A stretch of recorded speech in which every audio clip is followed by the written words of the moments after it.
Pourquoi le peuple ouai dans la partie ouest de la Côte d'Ivoire paie-t-il tout seul le lourd tribut dans les crises successives en Côte d'Ivoire depuis 2002? Qui l'exproprie? Qui a planifié sa disparition? Voilà autant de questions que se posent plus d'un fils de la région. C'est le cas de l'Association pour le développement économique des Ouai, entendez ADOUai, qui vient d'exiger par l'intermédiaire d'une plainte formellement formulée et adressée le 29 décembre dernier à l'endroit de la Cour pénale internationale, CPI, chargée de juger les crimes contre l'humanité, que la lumière soit faite sur ce pogrom du peuple ouai. L'annonce a été faite ce mercredi 23 janvier 2013 à Paris, au cours d'un point de presse.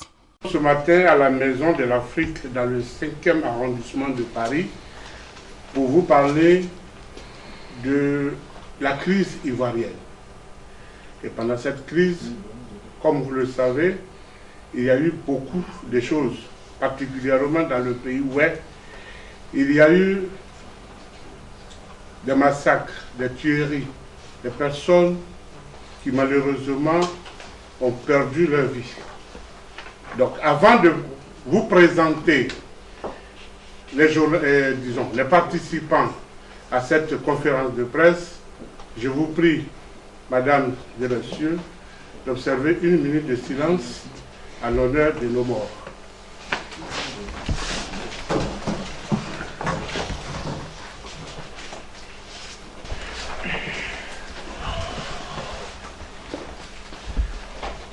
Je me présente, je suis Emmanuel Faye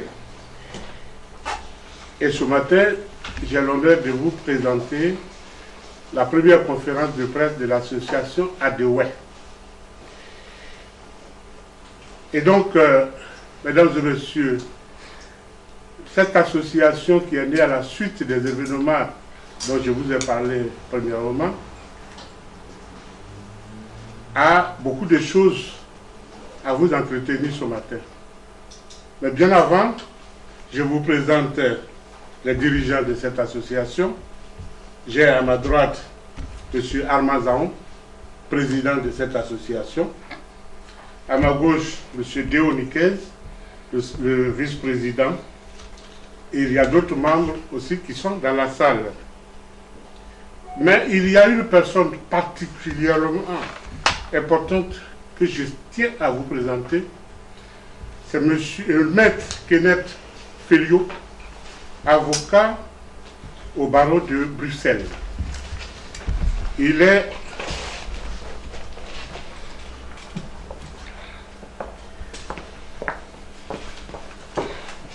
bonjour maître. Maître Felio, il est avocat international parce qu'inscrit au barreau de Bruxelles. Pour ceux qui ne le savent pas, une fois que tu es avocat, tu es inscrit au barreau de Bruxelles, tu deviens automatiquement avocat international. Maître Felio a 3 cabinets. Un cabinet à Paris, un cabinet à Bruxelles et un cabinet à Londres. Il est à ce moment à Paris, où il est aussi enseignant aux arts et métiers, c'est ça? Il est consultant. C'est l'un des membres du collectif qui a défendu certaines victimes dans le cas du Rwanda. Donc ce matin, maître Felio, qui est l'avocat de ADOUai, va essayer de vous donner aussi des précisions sur ce qui s'est passé réellement au pays ouai. Sans plus tarder, mesdames et messieurs, je laisse la parole au président de l'ADOUai. Monsieur le Président. Merci, monsieur Emmanuel. Ceci étant, je voudrais faire un rappel d'événements. C'est-à-dire que retourner un peu dans le temps. Depuis 2002, la Côte d'Ivoire a été attaquée. La rébellion s'installe à Bouaké. Et de Bouaké, ils ont scindé leur mouvement en plusieurs parties, dont le MPIGO, le MJP et bien d'autres mouvements. Et ces mouvements MJP et MPIGO s'installent à l'ouest, dont nous sommes originaires, pour lesquels aujourd'hui nous sommes là. s'installe à Mans, le MJP et le MPIGO, qui sont membres armés du MPCI. MPCI qui est les forces nouvelles, ceux qui ont attaqué la Côte d'Ivoire du 19 septembre 2002. Dans leur folie meurtrière, ils ont investi le pays ouest. Et ils ont commis les crimes les plus odieux. À partir de cette date, une occupation systématique du pays ouest devient une triste réalité dont nos parents ne peuvent plus malheureusement se soustraire. Donc, quand on reprend l'histoire par là, on arrive à comprendre qu'en 2010, c'est ce qui s'est passé réellement. Donc, à l'occasion des élections nouvelles en 2010, les groupes armés venus du nord prennent d'assaut les deux régions qu'on appelle communément les 18 montagnes. La prise des 18 montagnes a fait, dans le moyen Cavali, particulièrement la ville de Diokwe, selon le coréen Yoon du lundi 30 mai 2011, l'ONU parlait de 1012 morts dans la ville de Diokwe, tandis que les ONG comme la Croix-Rouge, le CICR, dénonçaient 800 morts dans d'autres localités ouest. La presse internationale en fait un large écho sur cette théorie qui a tout de l'air un génocide programmé et planifié. Enfin, le 25 septembre 2012, des individus fortement armés attaquent le camp de réfugiés de Naïbli. Naïbli, que vous avez entendu parler, où il y a eu, dans les premiers moments, 230 morts, voire plus, puisque on continue de découvrir les fosses communes. Des personnes froidement abattues, exécutées, par tous les moyens qu'ils disposaient, armes blanches, fusils. D'autres même se sont retrouvés au fond des puits.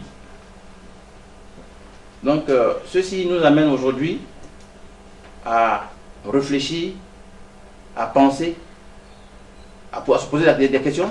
Pourquoi l'Ouest? Pourquoi le pays ouest? Qu'est-ce que nous avons fait pour mériter ce sort? Donc, la question reste posée. Nous n'avons pas la réponse. C'est pourquoi ce matin, nous levons nos voix envers qui de droit pour essayer de réfléchir ensemble. D'où est partie la création de l'association ADEWE. ADEWE qui signifie pour les Occidentaux Association pour le développement des ouest. Mais en pays ouest, cela a aussi une signification qui dit asseyons-nous, réfléchissons, pensons, agissons pour le ouest. Donc ce qui signifie ADEWE. Donc ce matin, si je fais ça aussi pour mes parents ouest qui ne comprennent pas ce qui signifie ADEWE. Donc ADEWE quand on arrive à Diglo, ADEWE quand on arrive à Bangolo, ADEWE K. Donc ça a plusieurs significations selon les régions. Au sein de l'association, il y a 11 membres du bureau, dans le bureau exécutif, et voire 200 membres actifs et passifs.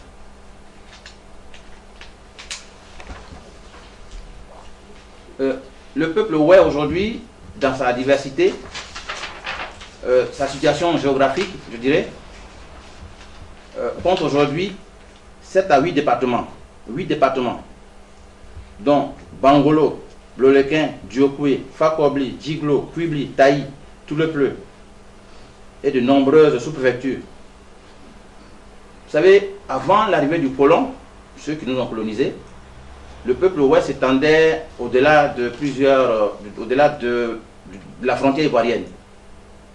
Et le colon est arrivé, il a divisé le peuple ouest, dont une partie est restée au Libéria, dans le département du Grand Djedé, qu'on appelle là-bas les Crans. C'est aussi le peuple ouest. Quand je vais à Zouedrou, qui est leur capitale, on s'entend, on discute en ouest, on parle en ouest. Donc c'est le même peuple qui est divisé en deux. Donc aujourd'hui, je tiens à préciser qu'il n'y a pas qu'en Côte d'Ivoire, il y a les ouest. Les ouest s'étendent aussi au-delà de la frontière ivoirienne, derrière le Cavali et le Nuon. Le peuple ouest a un patrimoine culturel riche et varié, reconnu comme le Zibakui, le Tématé, les jongleurs, et sont des valeurs culturelles revendiquées par toute la nation ivoirienne.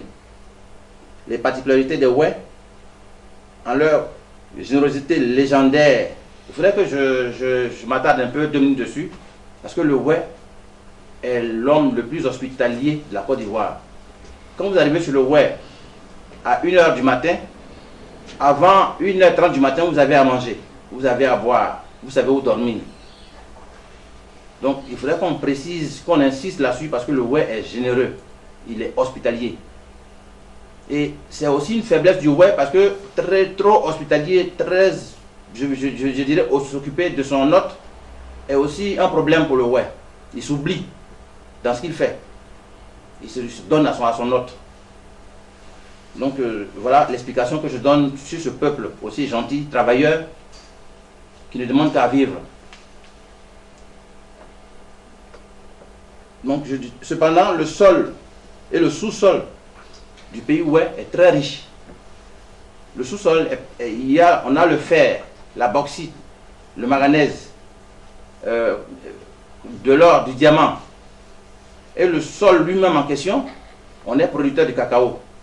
Quand on parle on dit que la Côte d'Ivoire est le premier pays producteur de cacao au monde, on oublie que le pays Wè produit en moyenne 200 000 tonnes par an.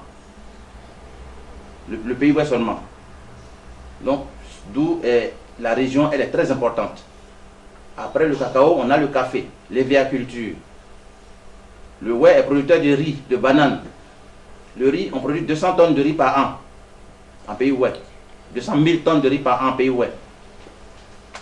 Donc, c'est une région qui est pleine de convoitises. Je dirais, on est au bord de l'expropriation. Quand on prend la crise politique qui aujourd'hui a endeuillé le pays Wè, le Wè, c'est le plus démocrate que le démocrate. En pays Wè, nos chefs du village sont élus, ils ne sont pas nommés. Nos chefs de canton sont élus, ils ne sont pas nommés depuis des générations. Donc la démocratie même est installée en pays Wè depuis avant, moi-même qui suis là aujourd'hui, qui vous parle, j'ai 52 ans. Donc je vais dire qu'avant ma naissance déjà, les Wè pratiquaient la démocratie.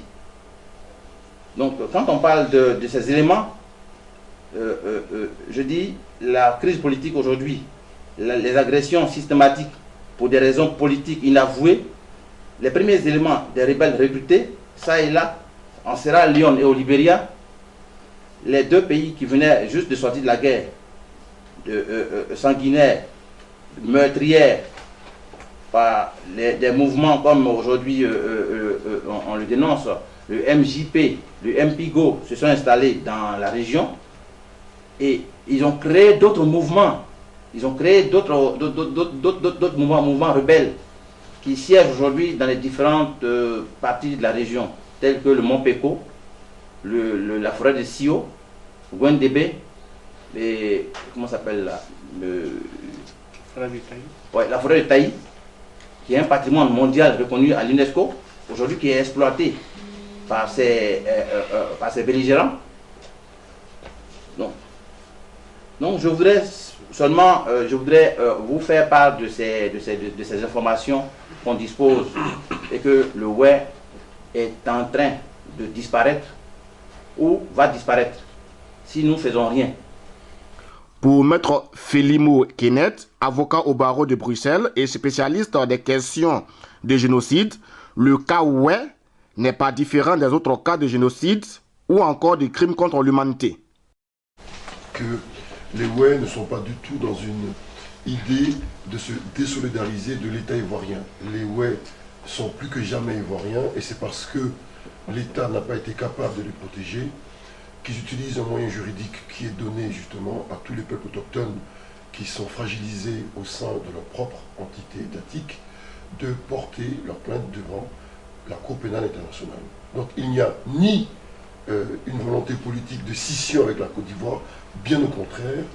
Il y a simplement le rappel, et c'était utile, que la nation Wè, qui se caractérise par un dialecte qui est le même, enfin une langue qui est la même, parce que dialecte c'est un peu minimisant, des mêmes us, existe à la fois en Côte d'Ivoire et au-delà. Donc c'est quand même la conséquence de cet émiettement.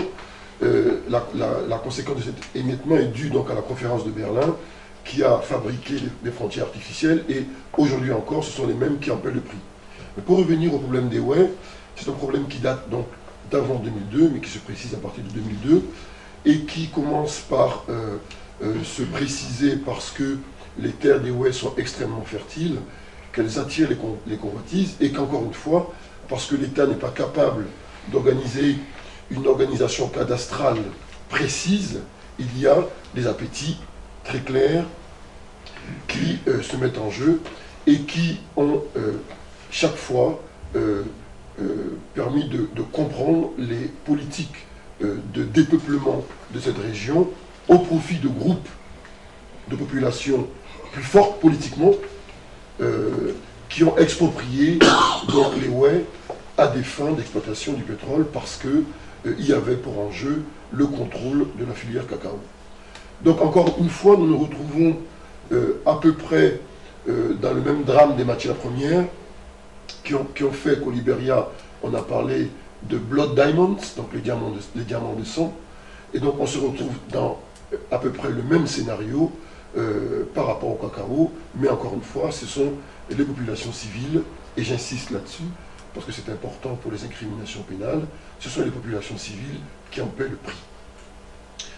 Pourquoi on parle aujourd'hui de crimes contre l'humanité? On parle de crimes contre l'humanité parce que c'est un des plus vieux crimes qui est commis dans le monde et qui a été puni déjà depuis 1454 contre un certain nombre de personnes déjà en Occident. C'est un crime qui consiste justement à massacrer des populations civiles. Et j'insiste parce que les populations civiles ne sont pas des populations belligérantes, elles n'ont pas d'armes. Et donc, elles sont massacrées à des fins de contrôle de la zone, elles sont massacrées à des fins politiques, elles sont massacrées et surtout oubliées. Et c'est parce que nous ne voulons pas, et parce que les Wé ne veulent pas être oubliés, qu'aujourd'hui, ils portent leur plainte au niveau de la Cour pénale internationale.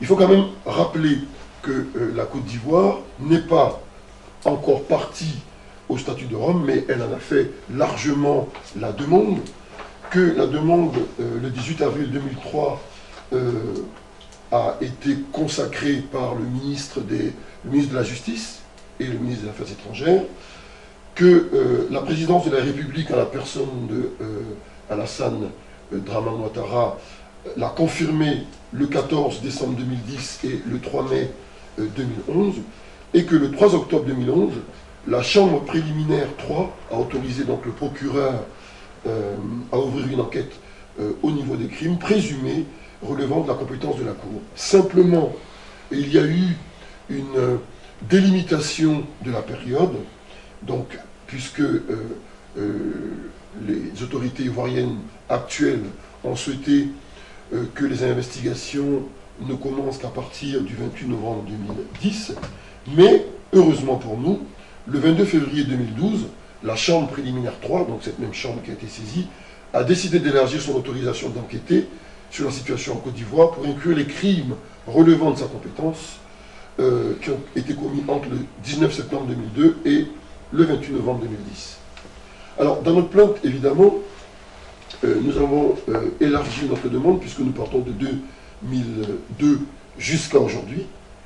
Et donc, l'idée, c'était de parler précisément des pogroms subis par cette population, pogroms qui ont été largement relayés par la presse internationale, et je suis heureux aujourd'hui que les médias soient justement informés de la situation, parce que les médias représentent au niveau des institutions d'un pays, ou même international, ce qu'on appelle le quatrième pouvoir, et lorsque les médias sont libres et indépendants, il y a des petites merveilles au niveau justement de l'information, de l'opinion internationale. Alors, pourquoi la plainte est déposée aujourd'hui devant la CPI? C'est parce que le désir d'enquête est pressant. Le désir d'enquête est pressant, non pas pour alourdir aujourd'hui la plainte contre Laurent Gbagbo, parce qu'il ne s'agit pas d'une plainte contre Laurent Gbagbo, il s'agit d'une plainte déposée pour parler concrètement du désintérêt donc, des diverses législatures en Côte d'Ivoire depuis 2002 et un peu avant par rapport à la tragédie du peuple Wé. Si on ne parle pas des ouais et si on ne fait rien, si la Cour pénale internationale ne diligente pas plus d'enquêtes, nous risquons un effacement de cette population. Aujourd'hui, tous les jours, et d'ailleurs aujourd'hui et hier et depuis pas mal de temps, tous les jours, des camions entiers de population externe à la Côte d'Ivoire sont déversés donc sur ces espaces pour exploiter des plantations. Et comme le contexte politique n'est pas favorable à la collecte de plaintes des propriétaires autochtones, qui ont même peur d'aller se plaindre pour des raisons objectives, ils sont considérés, entre guillemets, comme favorables à Laurent Gbagbo. La présidence actuelle, on le sait pertinemment, est un peu aux antipodes de ce qu'a été Laurent Gbagbo. Donc très concrètement, sur la possibilité de se plaindre dans son propre état d'expropriation, pour un ouais, c'est mission impossible. C'est pour ces raisons-là que, entre autres, que nous avons déposé cette plainte pour parler justement de l'impossibilité des ouais à pouvoir exprimer la possibilité justement de déposer une plainte ou de parler d'une quelconque expropriation. Et comme il y a eu des victimes, comme il y a eu des crimes contre l'humanité en série dans divers endroits où vivent les ouais, nous déposons, et nous avons déposé depuis le 29 janvier, une plainte pour que des enquêtes approfondies soient menées sur la spécificité du crime contre les peuples ouais.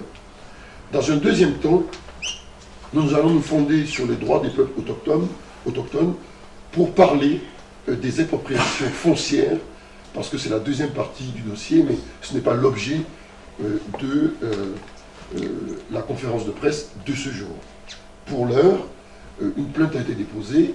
Les principaux acteurs de ces programmes et de ces crimes contre l'humanité sont cités dans cette plainte. Et pour des raisons de respect de la juridiction, nous éviterons de détailler nommément les personnes présumées responsables de ces crimes. Mais il est très clair que aujourd'hui, le droit international a pris le relais justement d'un État qui n'est pas capable de protéger les siens et que nous attendons beaucoup de la procureure actuelle pour que la vérité, ou du moins des enquêtes approfondies, soient menées. Je signale au passage que Human Rights Watch a fait un travail remarquable sur la Côte d'Ivoire, document qui a été annexé et qui comporte à peu près 158 pages détaillées. Ce sont des organisations internationales qui ont travaillé, qui ont essayé de recueillir des points de vue objectifs sur tous les événements qui se sont passés. Et donc nous sommes convaincus aujourd'hui, et c'est mon intime conviction, qu'il y a eu des programmes, qu'il y a des programmes, qu'il y a des crimes contre l'humanité, qu'il y a une campagne d'intimidation des ouais qui ne peuvent pas se plaindre, et qu'il faut que justice soit rendue. Créé le 20 août 2012 à Paris, ADOUE se veut la plateforme de réflexion sur les préoccupations du peuple ouais, qui sont entre autres la dégradation de son patrimoine socio-culturel, l'exil des fils et filles ouais, la destruction de son tissu social et économique, voire la disparition du peuple ouais, à l'instar de certains peuples du Tibet, d'Arménie, de la Palestine ou encore au Kurdistan.